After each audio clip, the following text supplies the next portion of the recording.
morning. Good morning. Let's begin with prayer. Mother, Father, God, divine source of the universe, we are truly grateful for and appreciative of your gifts of love and life. We know that physical life on earth is not easy and that it's not intended to be a vacation of ease. We understand that mortal life is always accompanied by struggle. We know the purpose of our lives is for us to make progress toward God consciousness.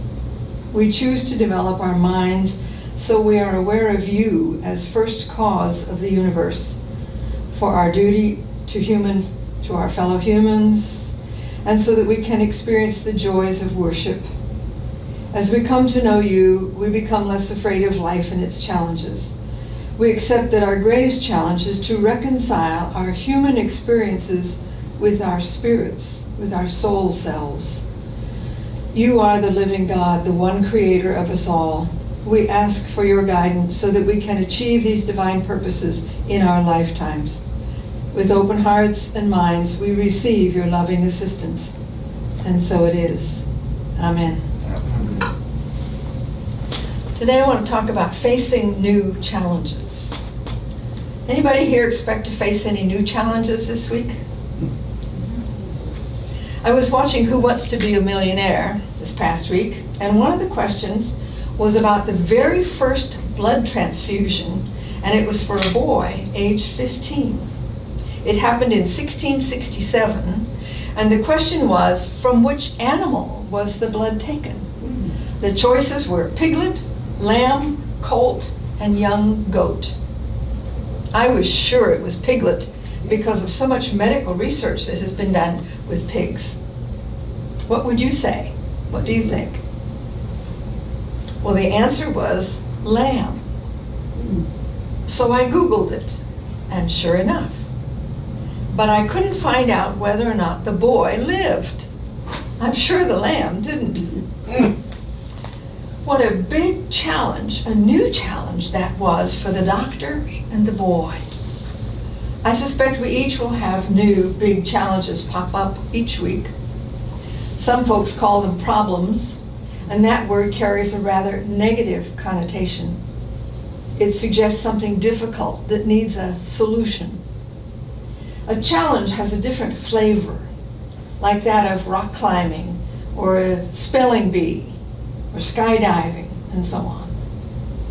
These days, my challenge might be bending over and picking something up off the floor.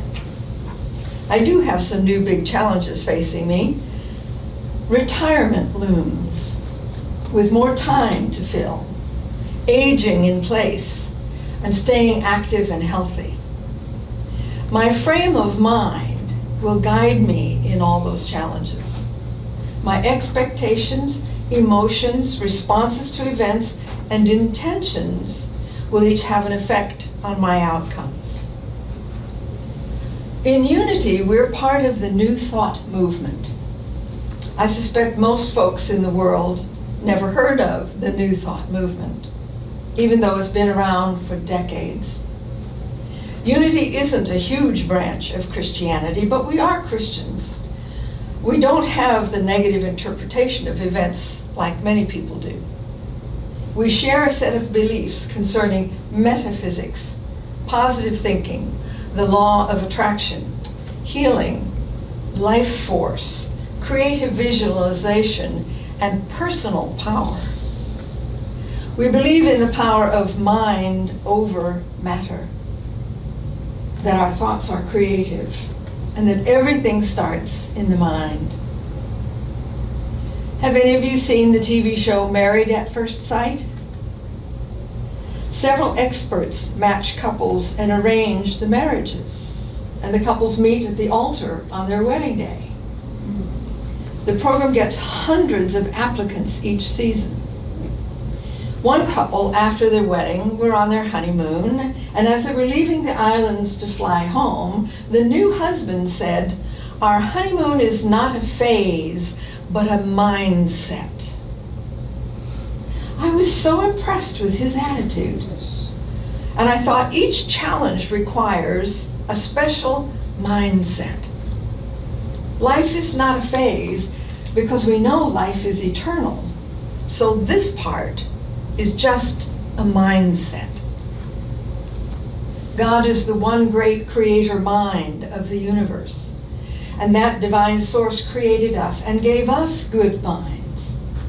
It's up to us to use our good minds to find creative ways to enjoy the challenges of life and to reconcile our human experiences with our spirits, our soul selves.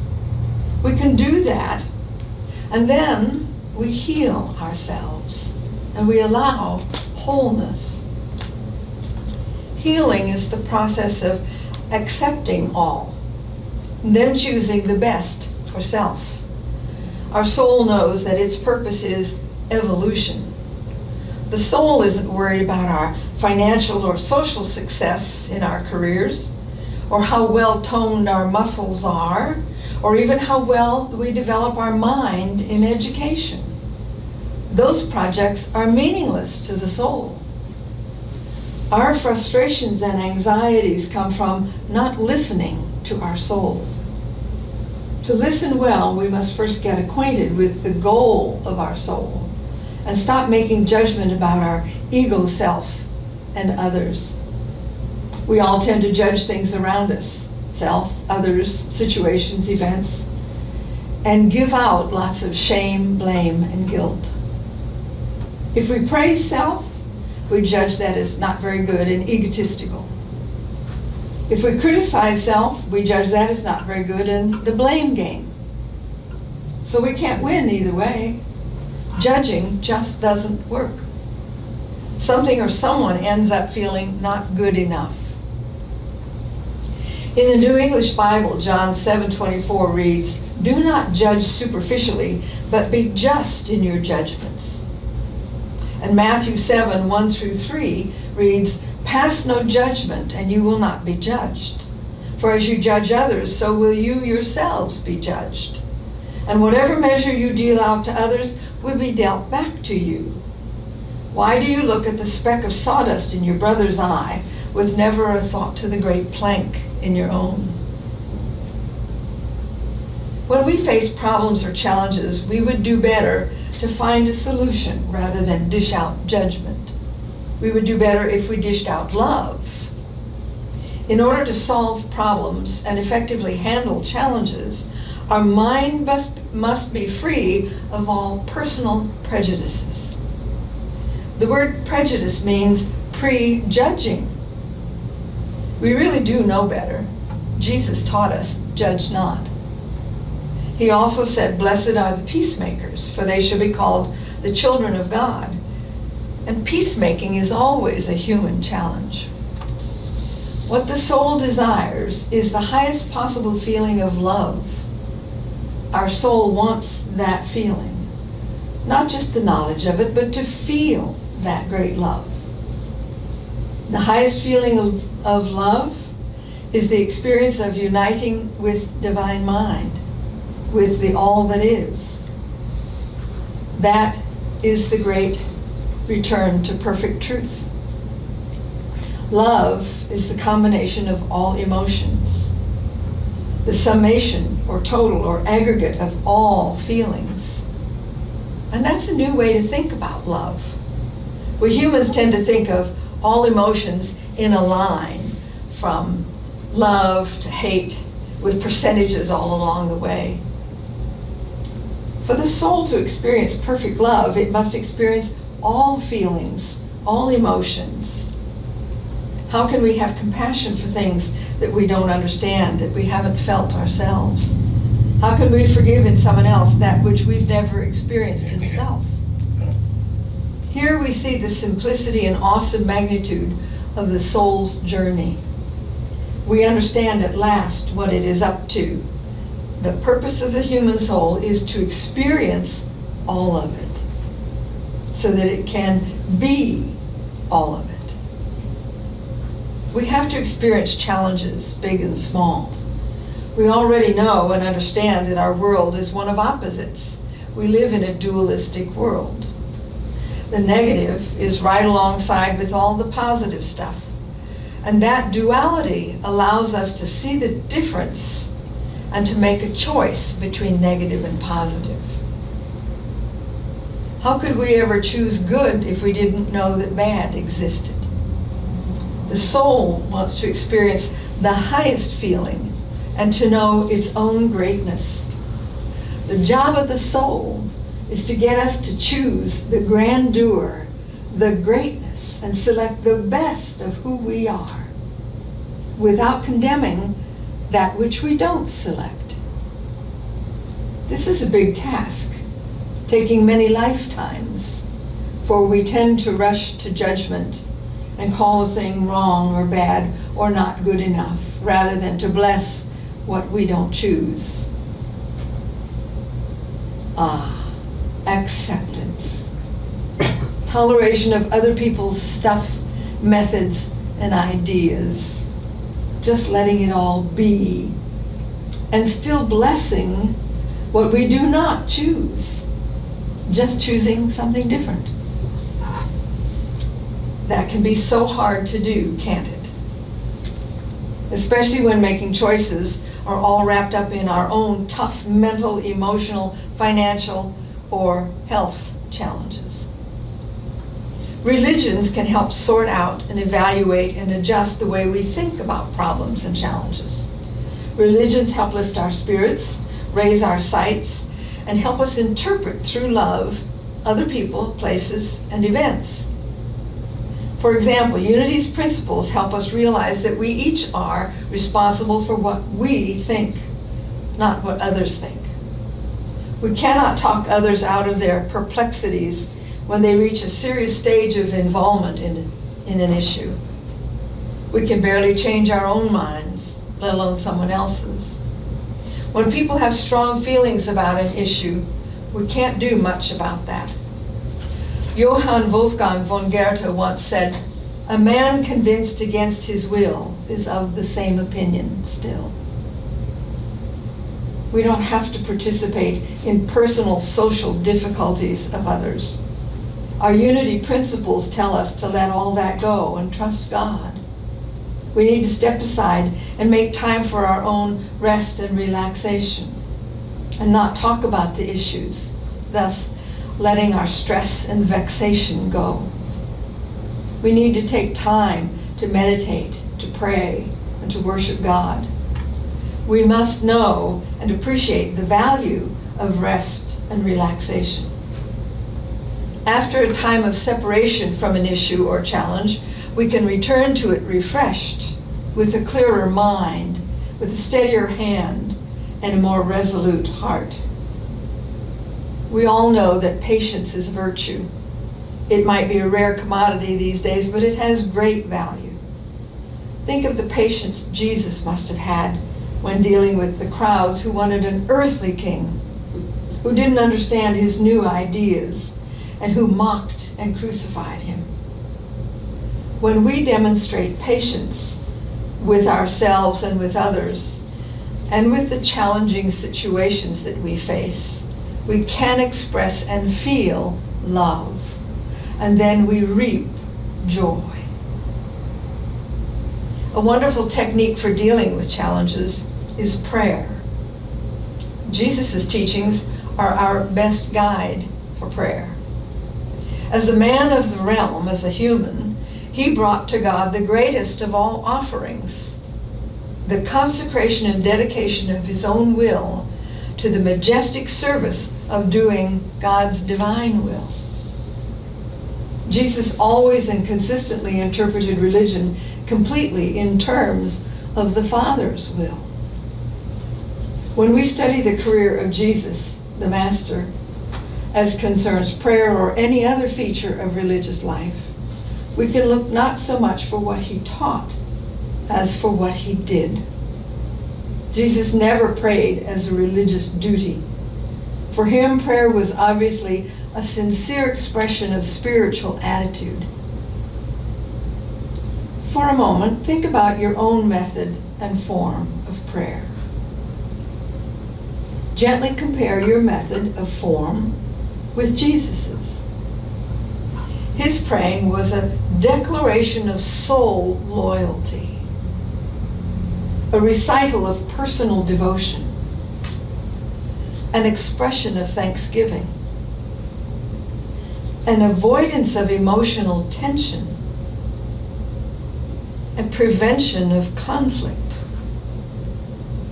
an ennoblement of desire, a vindication of moral decision,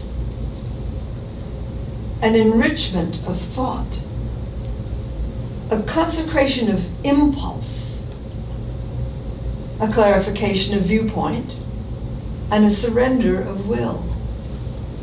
He was totally confident, courageous, and supremely devoted. His prayer was a technique for the adjustment of difficulties. It could serve us. The secret of his unparalleled religious life was his consciousness of the presence of God. He was always aware of the presence of the Universal Father. I think he knew that his every thought was a prayer. He had unbroken communion with God. His religion was a living experience, not just a Sabbath morning thing. We would do well to make our religion a living experience, something we live in every now moment. Our worshipful meditations provide much value for solving problems and challenges. When we successfully handle challenges, we gain self-awareness and self-realization. Spiritually, we become more real in our own minds. We validate the truth we know, and we reinforce our own value. Difficulties must be encountered for soul growth. We all have to face hard times. We really do know that if everything went smoothly in life, if we had no troubles and no challenges, we could not grow. Just like in school, life is full of tests, exams, assignments, and so on. Worshipful problem solving fosters spiritual growth and helps us pass those tests and assignments. Religious habits of thinking and acting add to our spiritual growth. We can work to develop religious attitudes toward choosing positive reactions to events in life.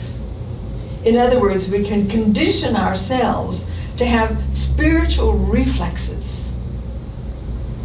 There's a whole list of positive outcomes that are the result of creating positive habits that favor our spiritual growth. Some of those positive outcomes that we want to gain are a sensitivity to divine values, a recognition of religious living in others, worshipful problem solving, avoidance of selfishness, a refusal to beg for divine mercy, and living in the presence of God. We each will face new and perhaps even bigger challenges than we've had in the past. We each are currently alive, alert, awake, and someday we'll each face the challenge of leaving this world. Letting go has always been difficult for us humans, whether it's letting go of children on their first day of school, or letting go of a romantic relationship that no longer works, or letting go of a favorite food when we need to lose weight, or letting go of our independence when we need help, or letting go of a loved one who's dying, or that big challenge, letting go of life itself. Having acquired habits of spiritual thought patterns can truly assist us as we face big challenges. We really can do all things with God's help. Big challenges are much harder when we try to do them alone. Establishing a connection to the one divine mind certainly helps. The bigger, more difficult challenges allow a greater opportunity to gain experience in problem solving. Children start with simple games and puzzles, but as we mature, we try harder games and bigger puzzles, actually enjoying the challenge of something new. I remember the thrill of parasailing in Hawaii. It was 100 feet up in the air at the end of a rope. It was very quiet up there, and I thought, God and I are all alone. I actually put my trust in strangers and paid them money. Thank goodness I survived. My reward was tremendous joy. Perhaps we should cultivate that attitude toward serious challenges in life. Could we possibly consider them puzzles or games? Or think of them as practice sessions for future and even bigger events? Let me review some of the points I've made this morning. We can consider all problems to be challenges and practice for life. Thoughts are creative. Everything starts in the mind. So we believe in the power of mind over matter. Rather than dish out judgment, we would do better to dish out love. The job of the soul is to get us to choose the grandeur, the greatness, and to select the best of who we are, without condemning that which we don't select. Staying close to God helps us sort out, evaluate, and adjust the way we think about our problems and challenges. We can condition ourselves to have spiritual reflexes. With God's help, we can face new and bigger challenges. We humans are capable of being self-aware, loving, and handling problems, challenges, issues, decisions, difficulties, and new opportunities. So as we face our coming challenges, we know that as we make it, so we will have it. Whatever challenges lie ahead, be softer with yourself. You are a breathing thing, a loving memory to someone, and a home to life itself. Let's spend a few minutes in contemplative meditation.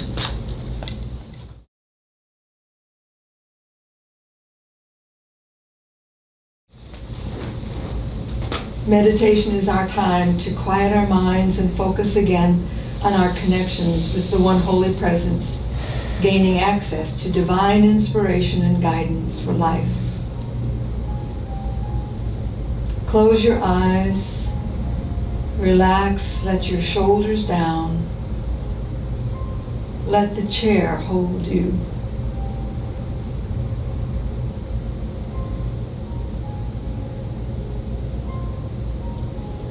For a moment, focus your attention on your breathing. Just let it be slow and steady.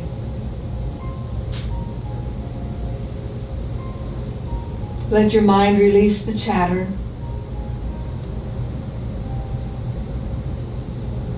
Focus on your silence within.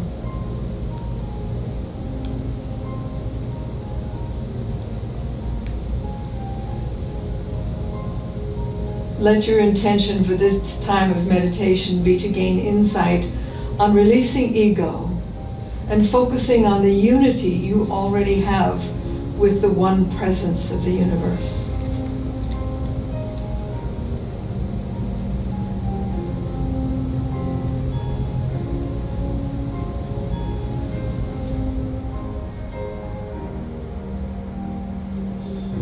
Let your attention go to the energy you feel in your chest, in your heart. Just notice the energy you feel deep inside you.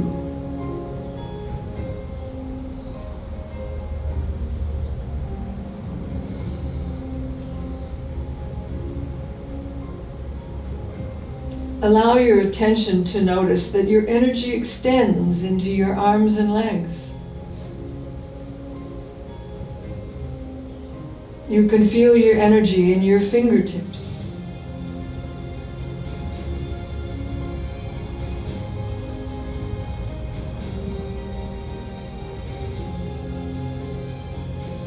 Just notice that you are made of a rhythmic, pulsating energy.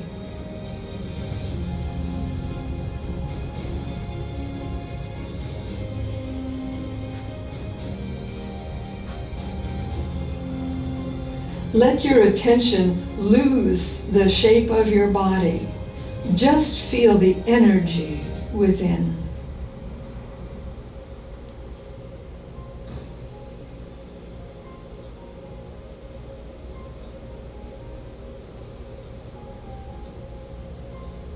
Begin to visualize all that energy as light, little sparkles of light, pulsating, vibrating, moving, twirling lights filling the essence of you.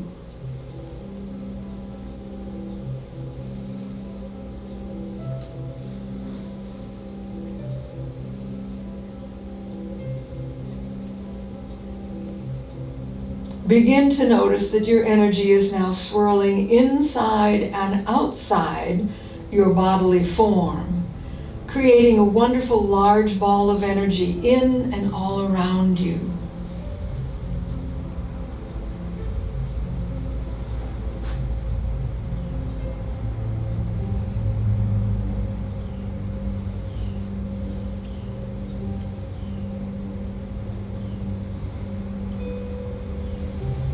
As your ball of energy and light expands, notice that it begins to fill this room. Your energy now includes everyone and everything in this room.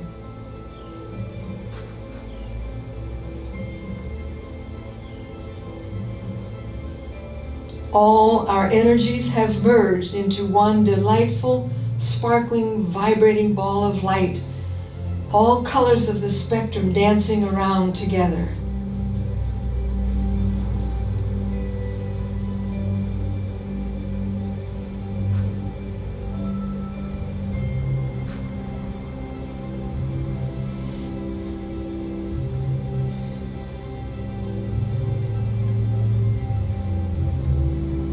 See that your light is not weaker because it has spread, but is in fact more brilliant because it is now combined with the light from others.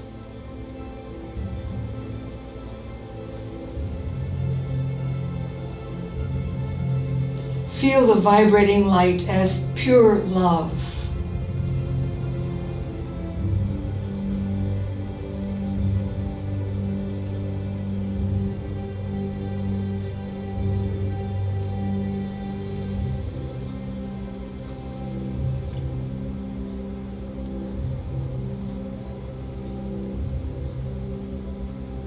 Your understanding can see that you are part of everything and everyone in this room, and all is well.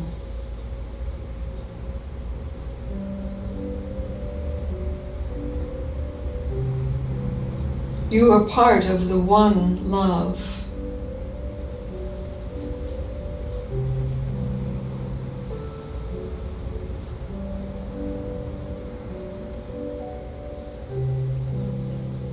Rejoice in all that you are and bring that awareness back to the rest of your life.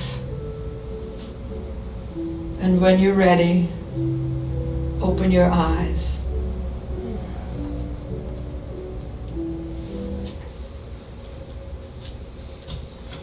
Pass no judgment, and you will not be judged. And so it is. Amen.